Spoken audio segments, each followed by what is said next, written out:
Soy un reportero algo especial. Recorro los lugares y los hechos que han sentado las bases de lo que somos hoy en día. Me gusta ver, preguntar, investigar y contar lo sucedido. Porque soy un reportero de la historia.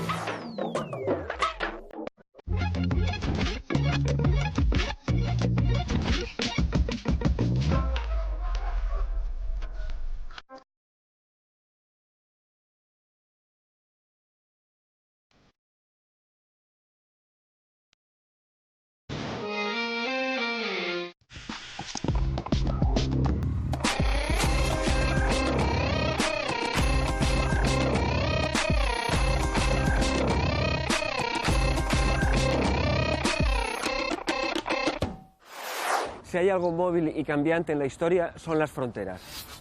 Hoy vamos a hablar de cuando Menorca, nuestra Menorca, era una isla inglesa. También vamos a hablar de Europa, Europa entendida como una entidad supranacional, una entidad más allá de las fronteras que lleva 2 milenios construyéndose. Y de la macrohistoria pasaremos a la microhistoria. Nos vamos a adentrar en la Barcelona de los siglos XVII y XVIII para ver cómo era la vida cotidiana en sus calles. De alguna manera son dos formas de hacer historia, el trazo grueso y la filigrana.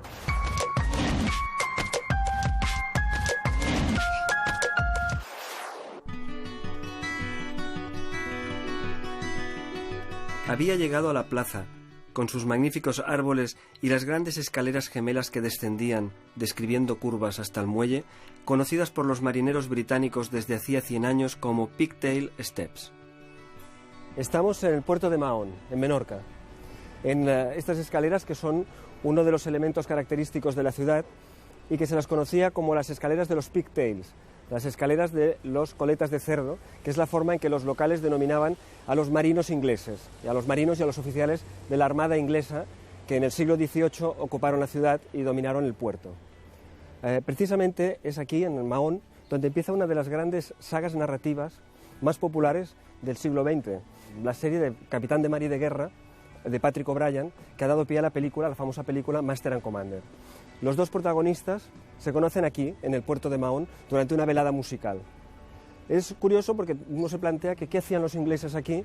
Hay que imaginar en el puerto delante anclada toda la flota británica y la pregunta es ¿cuánto tiempo estuvieron aquí y por qué ocuparon la isla de Menorca como base naval? Cuando apenas iniciaba el siglo XVIII, la lucha por el trono español, que Carlos II dejó sin heredero, desembocó en un conflicto internacional y al mismo tiempo en una guerra civil que enfrentó durante 3 lustros a Borbones, partidarios de Felipe d'Anjou, que acabaría siendo Felipe V, y austracistas, partidarios del archiduque Carlos. Fue la Guerra de Sucesión. El Tratado de Utrecht, en 1713, puso fin a la contienda, con importantes pérdidas para España.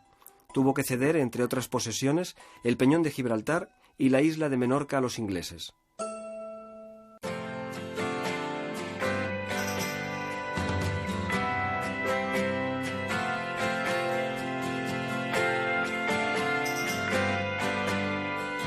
¿Qué hacían los ingleses aquí? El comercio estaba muy atacado por todos los bajeles y navíos que venían del norte de África y el comercio del Mediterráneo tenía enormes dificultades, ¿no? Inglaterra necesitaba claramente un punto de apoyo, inicialmente para la invernada de sus escuadras, pero luego poco a poco para el carenaje de sus barcos, para base logística, etcétera, etcétera. Y Menorca estaba en un punto, digamos, bastante geoestratégico. Yo repito siempre que la geografía marca la historia, de que la situación de Menorca en el centro del Mediterráneo occidental claramente aconseja tomar el puerto de Mahón, en aquel entonces puerto natural, abrigado de los vientos del norte, y luego muy bien relacionada con Córcega, Sicilia, Marsella, Toulon, Barcelona, Valencia, y luego Orán y Argel sobre todo. Y ahora estamos en un castillo inglés importante durante la toma de Menorca, ¿no? Estamos en un castillo donde estamos en el patio central del castillo español. Inglaterra ocupa de facto la isla antes de que se firmen los tratados de Utrecht, 1712-13. Y ocupan ya la isla primero porque tienen cónsul en Menorca, ya ejercen el comercio y porque en la Guerra de Sucesión Española ellos se inclinan por la parte de uno de los bandos y ocupan ya Menorca. Y se cierran en el Castillo de San Felipe. Es una característica de la ocupación inglesa que no es territorial en toda Menorca, sino centrada en el Castillo de San Felipe. ¿Nos podemos imaginar este cañón disparando contra la flota inglesa? ¿Fue así más o menos el ataque? No es un asalto así, sino es una especie de cambio de mano. De cambio de mano. Pero hay muertos, hay 50 muertos, hay una parte un poco cruenta, ¿no?, en la toma de la ciudad. Indiscutible porque Menorca vive, especialmente Ciudadela, que representaba la tradición y la nobleza, y que Menorca vive una conmoción muy grande, que es la que trae que los ingleses se queden aquí dentro.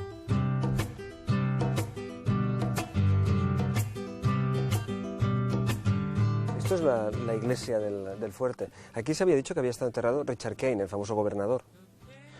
La capilla forma parte del conjunto inicial del Castillo Español, patio, oficinas y cuarteles del gobernador, etcétera, etcétera, y la capilla. Y cerca del altar hay unas tumbas históricas que en los momentos que eso se abandonó fueron excavadas pensando que en la tumba de Richard Kane habría un tesoro enterrado. Bueno, se destrozó, no se encontró nada, y bueno, de Richard Kane hay un monumento en la carretera, muy cerca de un camino que se llama Camino de Kane, porque él en 20 años que estuvo de gobernador, en dos etapas, pues fue un gobernador muy al estilo inglés, que se preocupó no solamente de su guarnición, sino que se preocupó también de las carreteras, y que el papel de Kane ha pasado ante la población como un gobernador benefactor en general con la isla. ¿Por qué está tan destruido el fuerte de San Felipe? ¿Está tan arrasado todo esto? El concepto de defensa de Menorca o de propiedad de Menorca era el Castillo de San Felipe. El que dominaba el castillo era el suyo. Y Carlos III, cuando conquista la isla en 1781-82, que lo hace como recuperación de una deuda histórica que tenía la Casa de Borbón, le ordena a su ingeniero jefe, a don Blas Zapino, que desmoche el Castillo de San Felipe, y se nota que es desmochado, para, entre comillas, evitar que el inglés encuentre nuevamente cobijo. Jack se dirigió hacia las taquillas que estaban bajo las ventanas que iban de un lado a otro de proa. Un marco curvilíneo y elegante para una vista de Puerto Mahón digna de Canaletto. El puerto iluminado por el silencioso sol de mediodía, formando parte de un mundo distinto. ¿Cuáles son los sitios más representativos de la presencia inglesa en Menorca? Bueno, hemos visto el Castillo de San Felipe, aunque no sea de origen inicialmente inglés. Estamos ahora en Bloody Island, que yo creo que es el más característico, porque es hospital inglés desde 1711, y los ingleses la bautizaron con Bloody Island, como Isla de la Sangre, porque desde un principio la consideraron un hospital para submarinas, para sus marineros. Una de las aportaciones realmente de los ingleses en la isla es todo el tema de la sanidad, ¿no? Porque me habías hablado de un médico escocés que hizo una campaña de vacunación prácticamente. Josh Cleghorn, un hombre formado en Edimburgo, es un médico que se impregna de la forma y se rebela contra la forma en que se cura la medicina de comienzos del 18 de Menorca, más apoyado en supersticiones y en manías que en técnicas. Y él ya describe cómo hace en Menorca en esos 13 años, dice, más de 1000 disecciones, y cuando no tenía suficientes cadáveres se hacía traer monos del norte de África para trabajar. Y habría ese sitio tan romántico de la Golden Farm, ¿no?, donde se supone que Nelson y Lady Hamilton tuvieron ciertas... ¿no?, y este lo dejó por lo característico que es. El puerto de Mahón no se concebiría, no hay grabado del puerto que no aparezca Golden Farm o San Antonio, y la leyenda o la presencia de Nelson y Lady Hamilton no deja de ser uno de los encantos de la isla. Hay gente que discute por fechas y por edades si correspondía, pero yo que soy persona de que creo en todo, ¿por qué no pensar que Nelson y Lady Hamilton encontraron en Golden Farm un rincón, un nido de amor, para estar tranquilos? Jack cruzó del lado de la sombra, donde se alzaban las casas inglesas con ventanas de guillotina, montantes de abanico y adoquines en la entrada, en asombrosa armonía con sus vecinas. ¿Y la ocupación británica ha dejado huellas, digamos, desde el punto de vista social, de las costumbres? Queda dentro de la artesanía, más que en lo popular, en trabajos artesanos de Menorca que aprenden técnicas en aquel momento que se hace con ellos. La influencia británica aún puede verse en numerosos detalles de la arquitectura de la isla, como los característicos ventanales, conocidos todavía como boinders, del inglés binder. Y ahora aquí, concretamente en la isla, ¿qué se está haciendo? ¿Cuál es el proyecto de restauración y de trabajos que se están haciendo? La isla, claro, eso va a cumplir 300 años. Es decir, que el año que viene, 2011, cumple 300 años. Con lo cual, la evolución que ha tenido ese hospital es muy grande. Entonces, nosotros queremos recuperar todo ese memorial que permitan al visitante meterse en esos 300 años de vida hospitalaria aquí dentro. Y ahí estaba, balanceándose suavemente, saliendo del puerto de Mahón. Por la aleta de estribor quedaban las embarcaciones y detrás la luminosa ciudad. El puerto está tranquilo, la rada silenciosa, pero podemos imaginar la presencia de la poderosísima flota inglesa en estas mismas aguas. Podemos imaginar incluso al Royal Anne, el famoso navío de 100 cañones que causó la admiración y la estupefacción de los habitantes de Mahón, que nunca habían visto un barco tan grande cuando ancló aquí durante la primera conquista británica de la isla. Hemos visto la importancia de la presencia británica en Mahón y en Menorca, cómo se refleja en las casas, en la estructura del puerto, incluso algunas costumbres locales, incluso el nombre de las escaleras. Podemos ver aquí el puerto militar, que responde mucho al patrón de lo que era un puerto inglés. Ahora esa presencia inglesa se ha evaporado, ha desaparecido de alguna manera, pero de todas formas sigue existiendo y se sigue notando lo que podríamos denominar la presencia, el espectro, el fantasma de Nelson.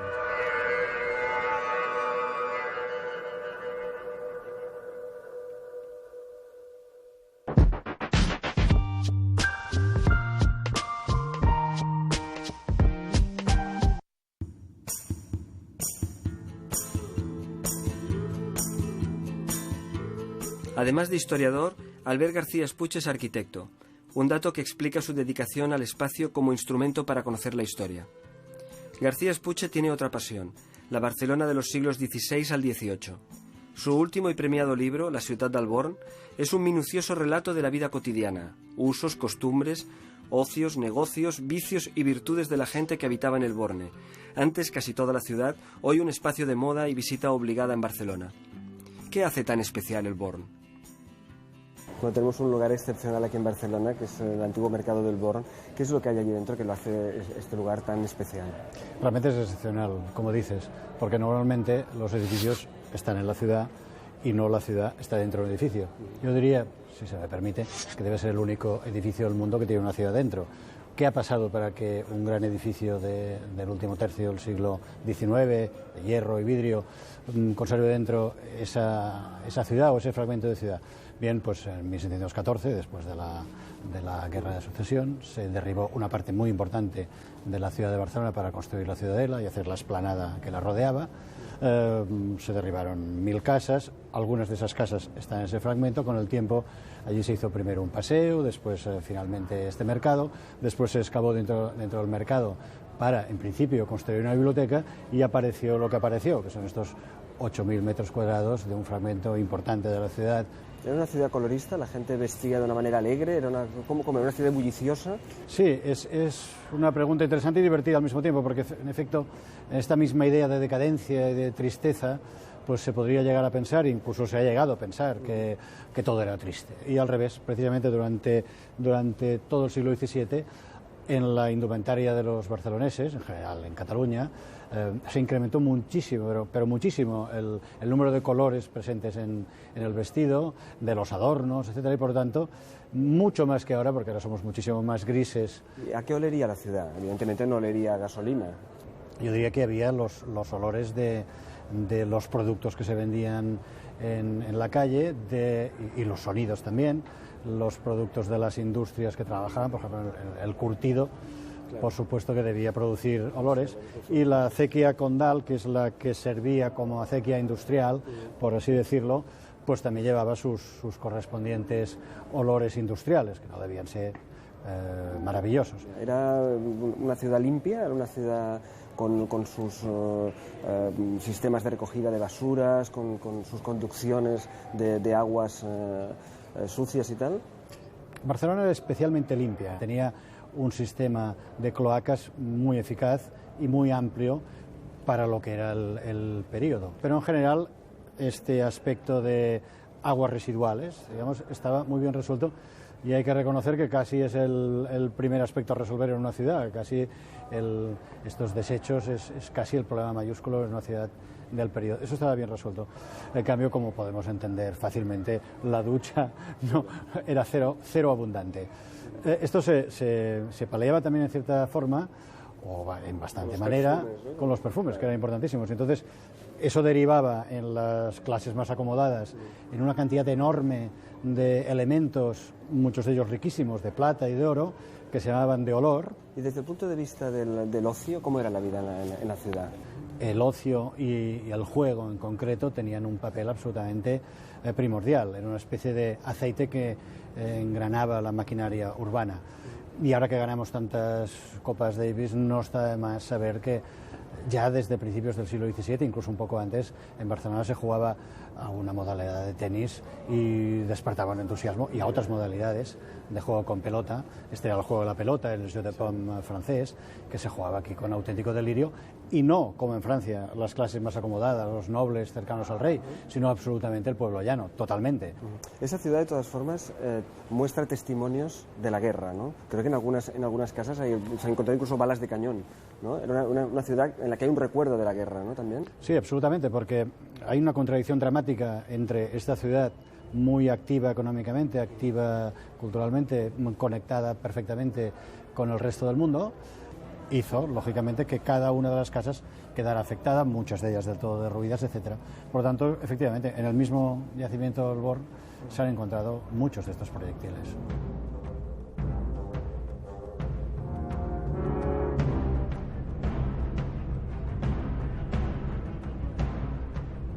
¿Cuál es la metodología que has seguido? ¿Cómo se aborda un tema como la ciudad del 17 y el 18? En este caso, la metodología es lo que podríamos decir la microhistoria masiva. Para explicarlo, porque suena bien raro, se trata de estudiar primero los aspectos más globales, tener una idea clara de cómo es el bosque, pero después se trata de estudiar árbol por árbol, porque el punto de partida sería decir, de acuerdo, los árboles no nos pueden hacer perder de vista el bosque, que es el aforismo clásico, pero también defendemos que para entender el bosque hay que estudiar árbol a árbol. Esto parece muy ecologista, pero es así. Y partiendo de esta idea, el método es el estudio de cada una de las casas, de cada una de las familias, sobre todo, a lo largo del tiempo, e ir acumulando una cantidad, me atrevería a decir que ingente, de documentación. Evidentemente esto requiere muchos años, y el fondo archivístico, el fondo documental, es el archivo de notarios. Los notarios hacían mucho más de lo que hacen ahora. Y lo que es importantísimo es contar con la documentación, pero al mismo tiempo con los restos arqueológicos, o sea, poder entrecruzar las dos cosas, ¿no? ¿Cómo se hace eso? Esto efectivamente es fantástico. No hay en toda Europa un yacimiento del periodo que sea que pueda estar tan bien estudiado con este detalle, porque normalmente los yacimientos de tejido urbano suelen ser muy anónimos, a diferencia de un palacio, de una iglesia. Los tejidos urbanos son anónimos, en este caso no, sabemos la vida de milagros de cada uno de los personajes que allí vivía. Es fantástico. Y después están los objetos. Y los objetos aportan información sobre lo que allí pasaba y sobre lo que se hacía, pero también aporta mucha emoción. Y yo creo que el ejemplo quizás más bonito de esta suma de conocimiento y de emoción es encontrar un plato con el nombre de familia. Uno de ellos, por ejemplo, pone Uliac, y sabemos toda la vida y milagros, insisto, de Uliac, que era un transportista de finales del siglo XVII, que trabajó para el ejército, que se enriqueció con tanta gente, que en tantas épocas ha trabajado para la guerra, y este hombre puso un hostal, y sabemos infinita cantidad de cosas de él. Esta conjunción insólita entre una cosa tangible, bonita además, y saber todo sobre él, yo creo que es quizás lo más extraordinario. La visión de las ruinas del Born nos invita un poco a reflexionar sobre cuál será nuestra memoria. ¿Nosotros dejaremos un testimonio para reconstruir cómo era nuestra vida, como la dejaron la gente del 17 y del 18? Esta es una pregunta preciosa, bien difícil de contestar, porque no creo que duremos 300 años para poderla contestar, pero aquí hay un tema que es el tema de la imagen. Ahora estamos en un mundo absolutamente de imágenes. Todo lo que no tiene imagen no existe, y casi podríamos decir que no interesa. En cambio, en el siglo XVII, imágenes prácticamente no tenemos. Podríamos decir que no tenemos algún objeto, tenemos 2 o 3 imágenes de la ciudad. En el caso de Barcelona esto es muy pobre, pero tenemos la aproximación, digamos, literaria, la aproximación de la palabra, la aproximación del texto, que es un poco como entre la radio y la televisión. Los que preferimos que nos expliquen las cosas de una determinada manera y después nosotros ya añadir lo que falta, yo creo que quizás sea más fácil llegar a la sustancia con esta dificultad de no tener la aparente facilidad de las imágenes.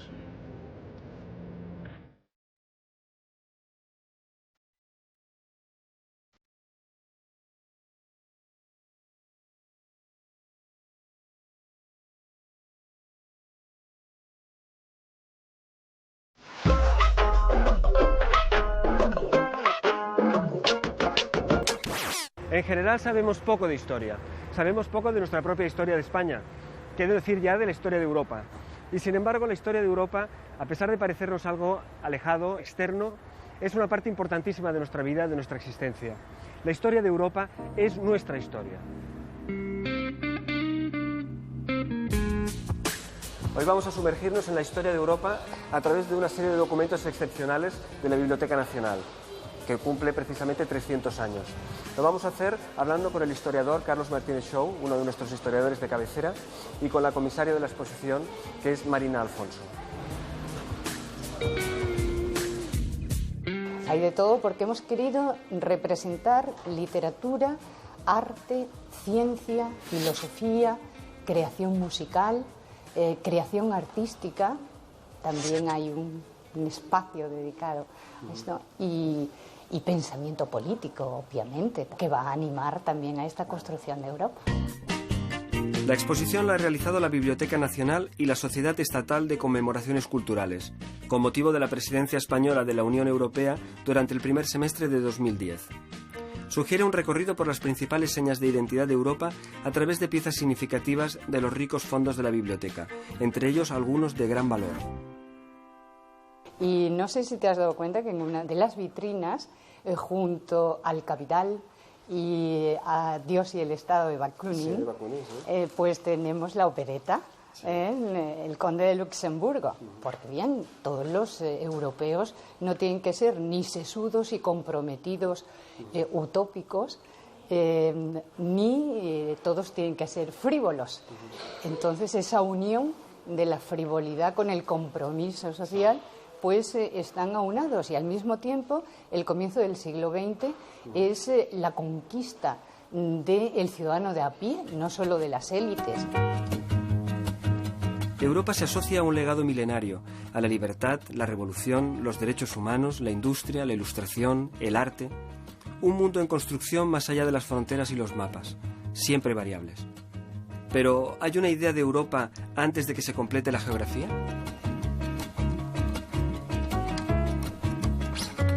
La Europa griega geográficamente no tiene ninguna coincidencia con los límites actuales de Europa, pero sí que ese mundo clásico genera una serie de conceptos que luego van a ser operativos a lo largo de la historia sucesiva de Europa. Con el mundo helenístico, pues todavía más, se llega a crear casi un mundo mediterráneo dominado por la cultura griega. Todavía tienen un impacto muy fuerte sobre la Europa de hoy, pues el concepto de libertad, el concepto de democracia, el concepto de racionalidad, etcétera, continúa siendo operativo y son conceptos que nacen en Grecia.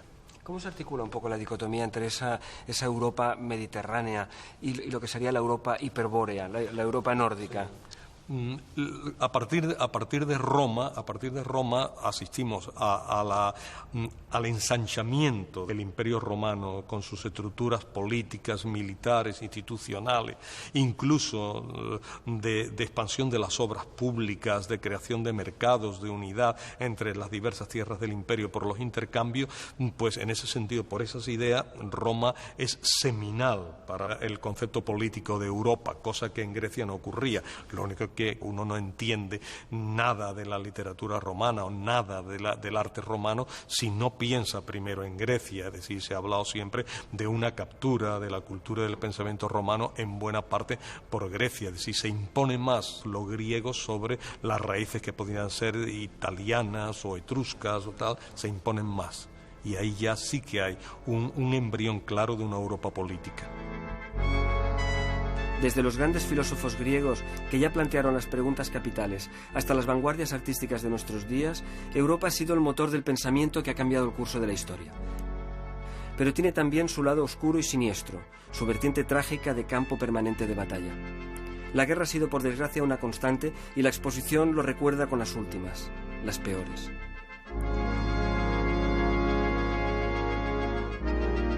Pues en el siglo XX nosotros hemos planteado una historia de derrotas y victorias, y las derrotas son, por un lado, la Primera Guerra Mundial, que fue una gran primera fractura europea, una fractura terrible, ¿no? Luego eso promueve el ascenso de los totalitarismos, que parece acabar con toda la tradición de las libertades personales, de la construcción de la democracia, del triunfo de la racionalidad en Europa, ¿no? Pues el ascenso de uno u otro signo, ¿no?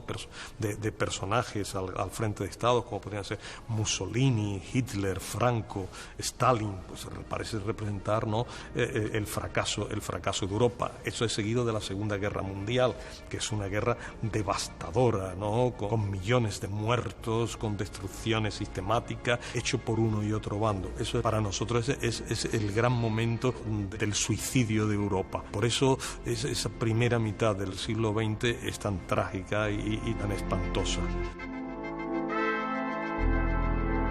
La guerra para Europa ha sido un gran fracaso siempre. Y ese gran fracaso es obvio tras la Segunda Guerra Mundial, en la que no solo se dirimen las guerras en los campos de batalla, sino que se ataca a la población civil. Por eso se muestran los desastres de la guerra en ese indiscriminado atentado a la población civil. Y por otra parte, en esa Primera Guerra Mundial hemos querido mostrar que en el frente, donde sabes que en una fracción de segundo, en esa guerra de trincheras, puede perderse una bala y tú perder la vida, pues también hay momentos para el ocio, como esos soldados franceses que están jugando a las cartas mientras que le dan la orden al ataque, o esos soldados prusianos que en la noche de Navidad están arreglando el árbol de Navidad porque todavía no se sabía si iba a haber una tregua, o cómo esa guerra de trincheras es servida por una Cruz Roja incipiente sobre carretas, parecen las caravanas del oeste, o esa población civil que ya comienza a desplazarse y que tiene su cara de tristeza en las estaciones, que el trasiego de europeos de un lugar a otro según las fronteras vayan siendo, se concentran las estaciones de tren. La historia reciente de Europa ha sido en efecto atroz, cruel y trágica, pero la más reciente, por fortuna, es la historia de una ilusión y una esperanza. El desastre de la Segunda Guerra Mundial lleva a la vacuna, a este nunca más, que representa la idea de la Unión Europea. Es la Europa de hoy, que el profesor Martínez Xou define como la de reconstrucción e integración, y que bebe de los valores y del legado acumulado durante milenios. ¿Y hacia dónde vamos? Ahora, ¿cómo ve un historiador el futuro de Europa? Los historiadores, a pesar de que siempre hablamos, ¿no?, de análisis del pasado, ¿no?, conocimiento del presente y proyecto del futuro, la verdad es que como no tenemos en nuestras manos un instrumental exacto, a veces no somos buenos profetas. Nosotros queremos mantener la idea, ¿no?, de que los valores que defiende la Unión Europea serán los valores que acabarán alzándose por encima de otros valores destructivos, ¿no?, como son, ¿no?, pues las querellas identitarias, ¿no?, el ascenso de ideologías irracionales, la aparición de mafias que sustituyen al Estado, la corrupción generalizada que está minando muchas democracias europeas, la crisis económica por falta de control de los mecanismos reguladores de la economía. En fin, hay muchos elementos de crisis hoy día que atemperan nuestro optimismo, pero en fin, aquí habría que decir pues lo que decía el gran maestro Pierre Vilar, ¿no? La historia sirve, ¿no?, de alguna manera para no hacerse ilusiones, pero al mismo tiempo para conservar la ilusión. Hoy hemos viajado al concepto de Europa, una idea en construcción, un sueño que viajó, aunque ellos no lo supieran, con las legiones romanas, que viajó también con los soldados franceses de Napoleón, igual que llevaban la revolución en sus mochilas, llevaban los bastones de mariscal, también llevaban una idea y un concepto de Europa. Una idea que también se encuentra en los despachos de Bruselas. Pero es algo que está todavía en construcción, es algo que apunta al futuro, es algo por lo que seguiremos luchando y seguiremos soñando.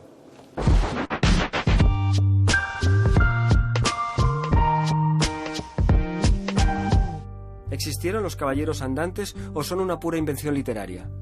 Martín de Riquer, el más bregado especialista español en la materia, reunió hace ya 40 años en este pequeño volumen algunos de sus ensayos más celebrados. El libro, un tesoro de gran valor, se ha convertido en un clásico continuamente reeditado. Ahí, en esta placentera experiencia que se mueve entre la literatura y la historia, está la respuesta a la pregunta inicial. Los caballeros andantes existieron en la realidad, sí, y existieron también en la fantasía, en la literatura. Buena parte de la culpa de que muchos aún hoy crean que los caballeros andantes son seres puramente literarios la achaca Riquer amablemente a Cervantes y a su Quijote. Sin embargo, como demuestra Martín de Riquer, la verdad y la invención interactuaron y se influyeron de tal manera que las novelas pueden reflejar fielmente una realidad social auténtica y los caballeros de verdad estaban, a su vez, intoxicados de literatura. Martín de Riquer la cuenta de maravilla esta historia en este libro en el que asistimos a justas y pendencias deportivas, códigos de honor y principios de valentía y fidelidad.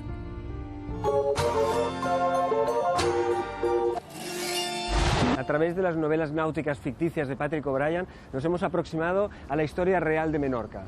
Paradójicamente, a través del testimonio veraz de los notarios, hemos conocido unas historias que parecen salidas de una novela. Luego, a través de una serie de obras de la Biblioteca Nacional, nos hemos aproximado a la idea de Europa.